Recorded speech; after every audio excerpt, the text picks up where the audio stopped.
Raymond, Steph Curry made history on Monday by surpassing Wilt Chamberlain and dropping 17,818 points.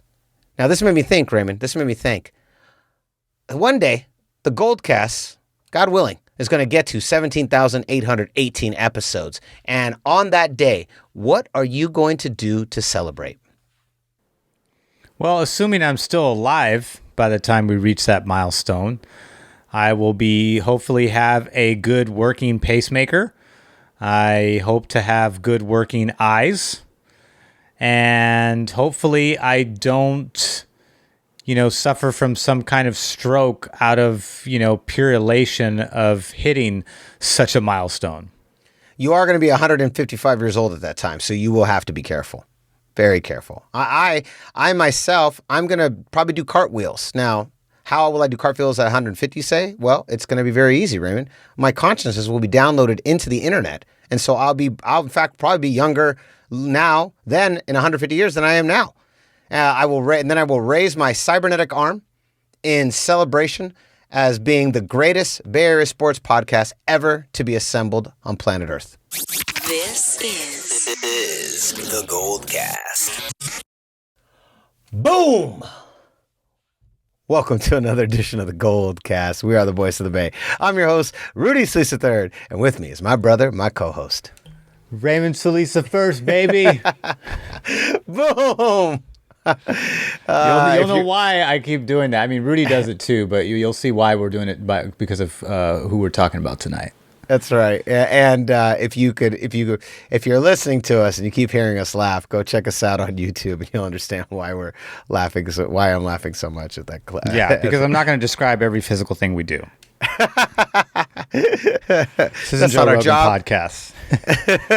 That's not our job. It's not what we do.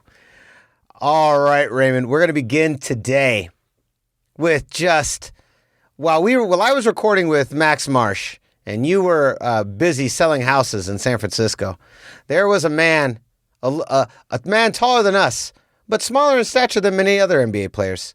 He goes by the name of Steph Curry, and he has single-handedly changed the game, and on Monday had one of the most epic nights of his entire career.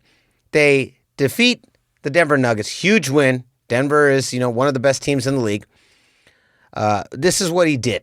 So let's just start with just the stats for the game, okay, before we get into the historical stats. So the stats for the game, Steph drops 53 points. He goes 10 of 18 from behind the arc, 4 of 6 from 2 points, 15 of 16 in free throws, okay? Now, that in and of itself, huge, epic game. Great game. Awesome, Steph. Way to go.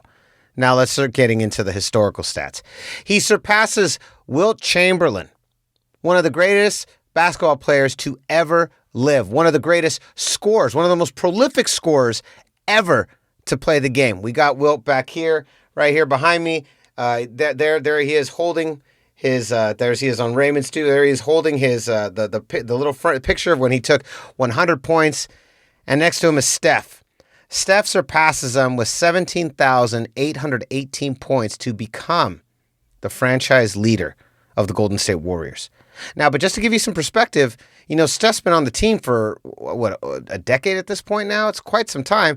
And he's, also the leading three-point scorer of all time. Wilt did it in 5.5 years when there was no three-point. There was no 3 points invented. So that just gives you an idea of just how epic it is. It took Steph twice the amount of time and three-pointers to surpass Wilt and what Wilt did in 5 years. That's how epic of a player Wilt Chamberlain was. Props to Wilt Chamberlain. So on top of that, Wilt Chamberlain, by the way, he had 17,783. Curry, as of Monday, had 17,818, but he did play again today. It was also his 18th game with 10 or more three-pointers. He leads the league. He holds the record for that. He is the 7th player to have 3 or more 50-point games in multiple seasons. The 7th guy to do that. And he has a total of 9 games with 50 points or more. So, Raymond, I turn it to you. What is your reaction to Steph's Monday and just Steph Curry in general, where he's at this point in his career? still playing at an MVP level in a nutshell. I think that's very evident. I mean, 9 straight games of 32 points or more. His 3-point game is just as good as it's always been. He scored 33 again tonight. They beat the Cavs tonight. They now improved to 28 and 28. Still don't think they're going to have enough to really get it done for the playoffs because they just have a lot of injuries. Oubre's out. We Wiseman's know that out for the season. Wiseman is out for the season. It's not a terrible injury. It's torn cartilage, so which is much better than a torn ligament or a tendon. So good. So he'll be back. But I mean, and I know he got 23 points from Wiggins and 20 from Juan Toscano Anderson. But in the playoff time, you're going to need a lot more points from your supporting players. You can't have 5 points from Draymond Green if you want to get this done and make a deep run. Bazemore's got to do more than 5 points tonight against the Cavs. But again, I don't want to make this about the game. This is about Steph Curry. Steph Curry, really is, I'd be surprised. I don't know who else is playing at a better MVP level than Steph Curry right now, at least statistically. I mean, he's not able to, it's not able to necessarily translate into wins entirely over this 9-game stretch in particular as the most recent sample size. Although they have won games against good teams and bad teams. So there's obviously some credit that deserves to be given there. But I think that this is just, it's kind of a privilege to watch one of the, well, I shouldn't say one of the, in my opinion, and I think the opinion with many NBA players currently playing and commentating, the greatest shooter that has ever picked up a basketball and dribbled on a court. I think bar none, the statistics are there. He's obviously the greatest 3-point shooter that's ever lived, but I think he's also the greatest just perimeter shooter in general that's ever lived. And number 2 is probably Klay Thompson. If he can get back to some semblance of himself, either 70 or 75 to 80% version of himself, or more like 80, 85%, then I think he'll continue to stack up records because he's already got some. He's number 2 on that list, by the way, of 10 or more threes in a game. He's second place, and I think Damian Lillard has 3. James Harden has 3. They've been playing almost as long, and so look at that. I mean, to be fair, Damian Lillard has now only recently in recent years has tailored his game to Steph Curry in order to keep pace. He wasn't always playing like that. Back when they were winning some of the early championships, but he's transitioned to a better perimeter shooter now than ever before. But again, that's a different podcast for a different night. Tonight is Steph Curry, and Steph Curry, in my mind, is this season's MVP. Crown him. I love it. I said this all the way back in the very first 2 weeks, didn't I, Raymond? That Curry was giving me MVP vibes. And if he was going to play like this for the entire season, he deserved at least a certain amount of votes. I agree that he definitely deserves a certain amount of votes. He is the greatest shooter of all time. He is my favorite Warrior of all time. He is quickly surpassing Kobe as my favorite basketball player of all time. Although Kobe still holds the belt, but it's loosening its grip, And I enjoyed Kobe, but Curry is. But I liked Monte Ellis before Curry came into the picture, and then when they traded him, I was super bummed out because I was going to buy his jersey, and now that thought never even crosses my mind, unless until just now. Yeah, no, Curry's the man. And I think I'll say I think who encapsulated it the most was the highly emotional exchange between Chris Mullins and Steph Curry post game. And I'm going to read some of what he said. So he sits down. Curry sits down. He's got the 17-818 right behind him in big white letters. And Curry looks and he's shocked they put this up behind him. And he's clearly flattered. He sits down, and then Chris Mullins pops onto the digital Zoom section, for questions. And he's like, "Hey, what's up, Mullins?" And he said, "On behalf of all former players you put in your rearview mirror, I want to congratulate you on becoming the Warriors franchise all-time leading scorer. Just an amazing accomplishment and a milestone, one of many you've already accomplished in your NBA historic career. But yet, Passing Wilt Chamberlain is just an amazing milestone. I've watched you from day one, and it's just been a pleasure and a joy to watch you. So congratulations, of course. But more importantly, I want to thank you for the way you've done it. The things you're able to do on the basketball court, your work ethic, your discipline, and your dedication is unmatched. Your fitness is level, which just takes time, and true leadership. Your appreciation of your teammates, you bring so much joy and happiness to the world. It's so appreciated. So I just want to say thank you for that.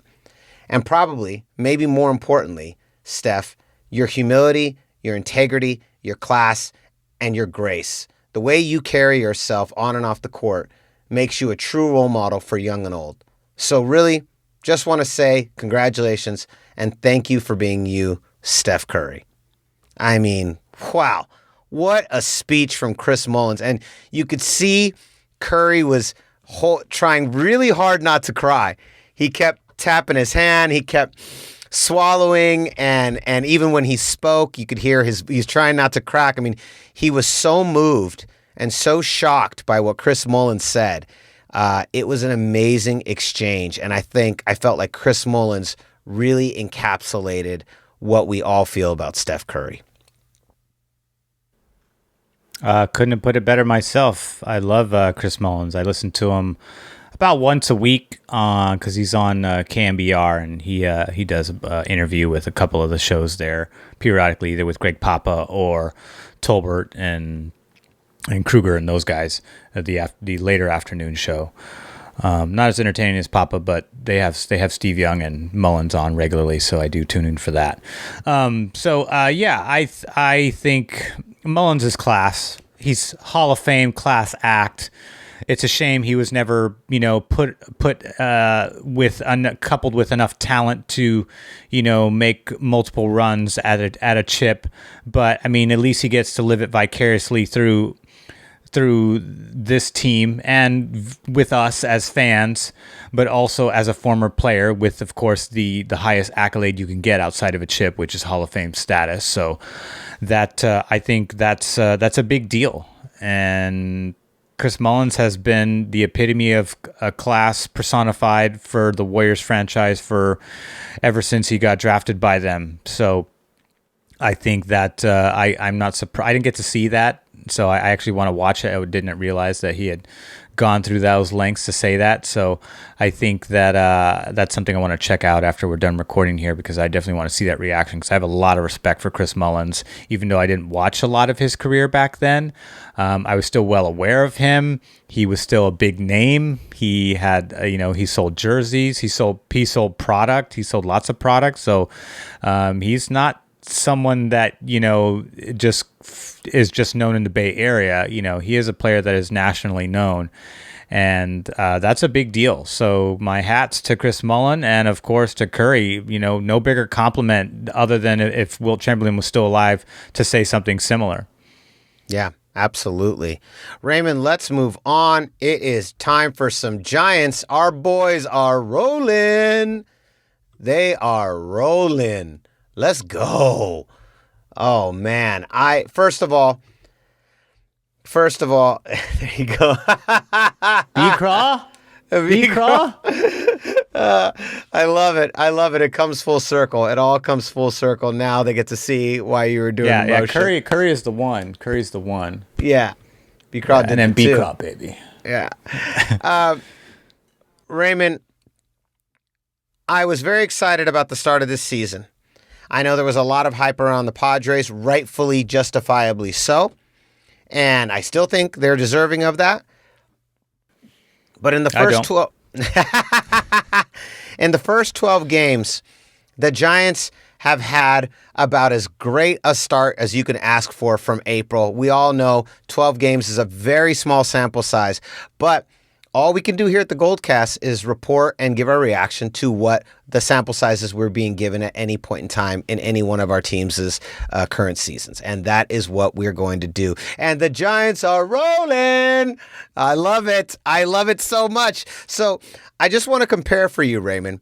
I did a little digging. I did a little research. I wanted to see, where were the Giants after their first 12 games a year ago? Where were they? So here's the stats, okay? 2020 versus 2021. These are just some basic stats, okay? Really basic stuff. I didn't even get into ERA or anything like that, okay? Just some really basic stats. So the record in 2020, right now, they're currently 8-4. At that time, they were 5-7. Of their last 7 games, the Giants have won 6 of their last 7.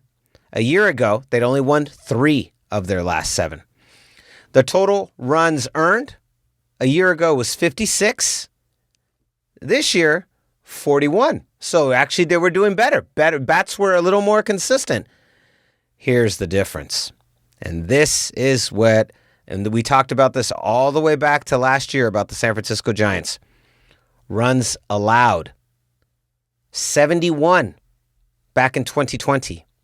Only 35 in 2021.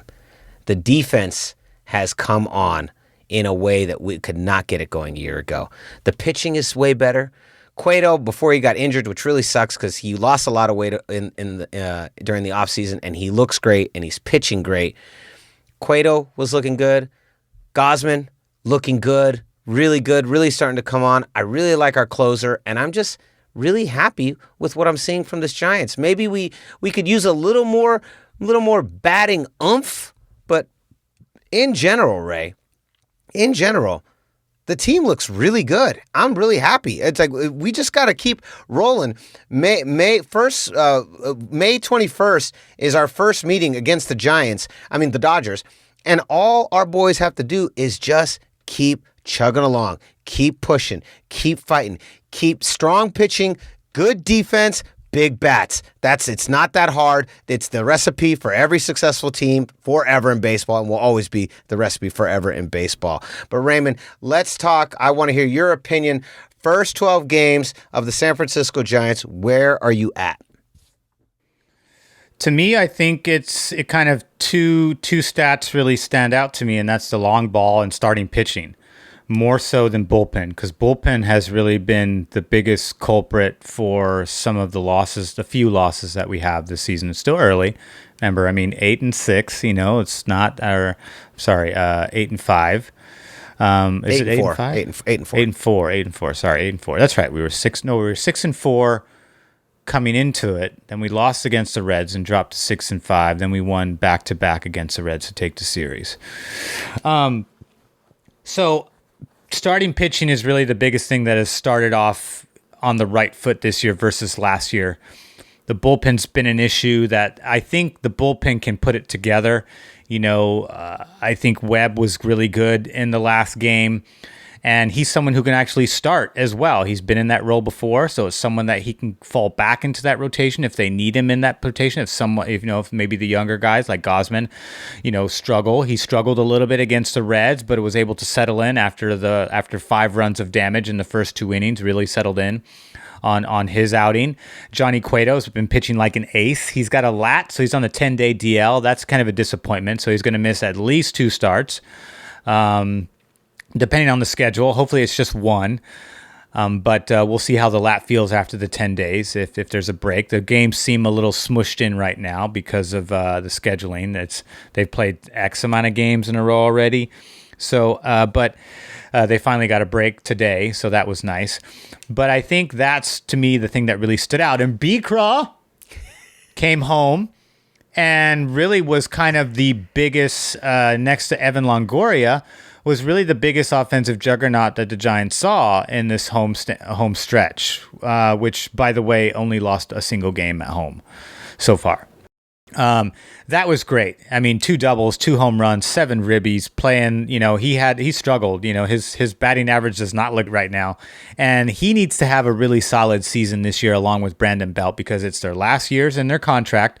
We don't know what's going to happen with them if Farhan is going to flip them or trade them for someone younger that can develop into the productive players that they've always been. Although I've never been a huge fan of Brandon Belt. I know a lot of fans like him. I've never, to me, it's like he never developed into the powerhouse first baseman that you typically want to see. He didn't become your Maguires or your Pujols of the world. And I think they always thought that some of that potential was there, and he's tapped into it at times and has certainly come up with big hits and some big glove moments over his career, but never on a consistent basis. The same with B-Craw. B-Craw, offensively, although defensively, B-Craw, I put him right up there with Eric Chavez. He's one of the best defensive players I've ever seen play the game. Just a absolute joy to watch. How he works the throws in and flips double plays and gets balls across field over to first base. Just absolute stunner. The only other player I saw that was that good was Eric Chavez, who was a 6-time Gold Glover for the Oakland A's. I have his jersey, by the way. So I need to get me a B-Craw jersey too, go along with the Will Clarks and everyone else. But that to me is where the Giants are right now. So if they can just keep that going forward, I think we'll be fine. I mean, we're over 500 right now. We've got a lot of momentum. I think the team feels really good. I think you got to feel good about that. I'm liking what I'm seeing from the managerial perspective. He gave Johnny Cueto the option to get that complete game on his previous start, and he couldn't get the last out. So he said, "All right, I gave you a shot. You got your shot. The guy's on base now. Now I'm going to pull you and bring in our closer. Gets the job done. You still get a near complete game, absolute dominating performance. Cueto, even though he left early with the lat strain, he still has been pitching by like an ace 2 games straight. So as long as he can get that short up and kind of stay on his nutrition regime to stay slim and be able to kind of carry the momentum of, his pitching style and also the pitching torque that he gives, because I like what I'm seeing from him velocity-wise. There's good movement. There's a good movement and zip on his ball right now. So he needs to be fresh for the season too, because starting pitching is really what's going to get this done down the stretch, in combination with consistent closing caliber bullpen. And, of course, the offense is going to put the points on for all of those pieces to kind of keep opposing teams at bay. But like what I'm seeing so far, lots of baseball left, but very fun this early on in the season. I agree. I want to echo those words. They are so fun. And again, we love to implore our GoldCast listeners, if you're only watching the Warriors or you're just waiting for the 49ers, what are you doing? Steph Curry is playing some of the greatest basketball to ever be played. And if you like action, watch the NBA and watch Steph Curry right now. He is putting on a show in your very city, in our city, in San Francisco. He is doing things that will never be repeated again for the rest of time. He's having a record season. He's having a record season, and the Giants are doing what they do best. We also have three of the greatest sportscasters in MLB history between Kruk and Kuip and John Miller. I mean, adios, pelota!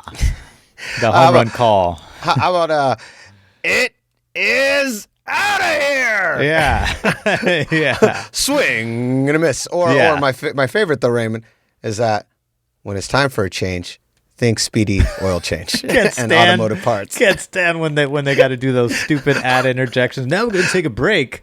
And they give that silly job to what's his name, Kruk. When it's time for a change, think speedy oil change and automotive parts. I love that. I actually love that. I laugh every time. I repeat it all the time. That's my favorite. Bye Bye Baby is also another classic. Bye Bye Baby. But I got to hear all three on the opening day. And I was so happy. I got to hear all of them. I got to hear "Bye Bye Baby," "It Is Out of Here," "Swing and a Miss," and "When It's Time for a Change," think speedy oil change. Those are his 4. But I actually love when he says it. I find it so funny. They're award-winning casters because of how great they are. I mean, John Miller's great. I've tried to watch other casters in baseball, and they are just.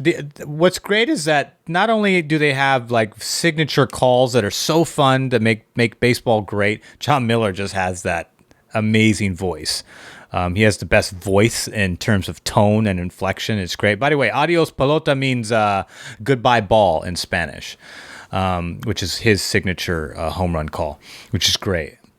I also like when Kuip calls fan. He looks at fans and commentates on the fans and calls like, "Oh, he's a gamer. He's a gamer." And then when they're not, like when they're on like with like fans are there on their phone not paying attention, he like scribbles them out with the replay ink.